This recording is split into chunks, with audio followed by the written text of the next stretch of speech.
महाराष्ट्र गट ब संयुक्त पूर्व परीक्षा होती. त्यामध्ये विचारला गेलेला एक प्रिव्हियस इयर क्वेश्चन आहे 2025चा.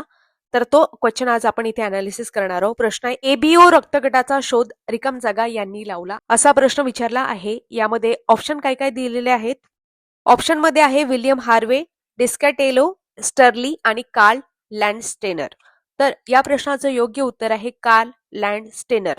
बाकीचे सुद्धा शास्त्रज्ञ आहेत, त्यांनी कशा कशाचा शोध लावला ते सुद्धा आपण समजून घेणार आहोत. सुरुवातीला कार्ल लँडस्टेनर आहे, यांच्याबद्दल माहिती पाहू. कार्ल लँडस्टेनर आहे, त्यांची जर आपण ओळख करून घेतली तर ऑस्ट्रियाचे ते आहेत. 1868 मध्ये त्यांचा जन्म झाला. इम्युनॉलॉजी यामध्ये त्यांचं ते क्षेत्र आहे, त्यामध्ये त्यांचं महत्वाचं योगदान आहे. एबीओ रक्तगट प्रणालीचा शोध त्यांनी 1901 साली लावला.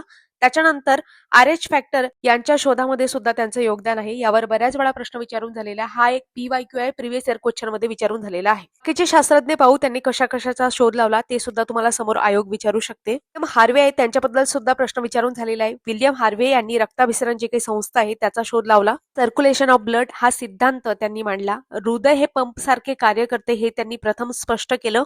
रक्त सतत शरीरात फिरते हे त्यांनी सांगितलं, म्हणून त्यांना रक्ताभिसरणाचे जनक असे म्हणतात, विल्यम हार्वे यांना. पुढे तुम्हाला विचारू शकतात, ऑलरेडी PYQ विचारून झालेला आहे. तर त्याच्यानंतर डिकास्टेलो आहे, यांच्याबद्दल माहिती पाहू. डिकास्टेलो आणि स्टर्ली दोघंही सुद्धा जे आहेत त्यांनी AB रक्तगटाचा शोध लावला, हे तुम्हाला माहिती पाहिजे.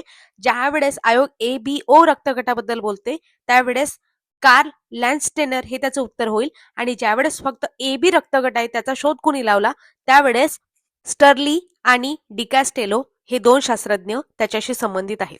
जे हा चौथा रक्तगट आहे हे कोणी सिद्ध केलं तर हे डिकास्टेलो आणि स्टर्ली यांनी सिद्ध केलं. आणि ABO हे रक्तगट, हे 3 रक्तगट आहेत, हे कोणी सिद्ध केलं तर कार्ल लँडस्टेनर यांनी 1901 मध्ये सिद्ध केलं. AB रक्तगटाबद्दल तुम्हाला ऍडिशनल माहिती सांगते. युनिव्हर्सल रिसेप्टर म्हणून त्याला ओळखले जाते, सार्वत्रिक ग्राही म्हणून त्याला ओळखले जाते. आता तुमच्यासाठी महत्वाचा प्रश्न की युनिव्हर्सल डोनर म्हणून कोणत्या रक्तगटाला ओळखले जाते हे मात्र तुम्हाला कमेंट बॉक्समध्ये सांगायचं आहे. डिटेल इन्फॉर्मेशन आणि डिटेल लेक्चर पाहण्यासाठी आपल्या स्पर्धा विश्व ऑफिशियल या युट्यूब प्लॅटफॉर्मला नक्की सबस्क्राईब करा. शिवाय डेली नोट्स, PDF आणि अदर माहितीसाठी तुम्ही आपलं स्पर्धा विश्व ऑफिशियल हे टेलिग्राम सबस्क्राईब करू शकता. आपली MPSC प्रिव्हियस इयर क्वेश्चनची सिरीजच आहे. अधिक माहितीसाठी लाईक, शेअर आणि सबस्क्राईब करायला विसरू नका. धन्यवाद.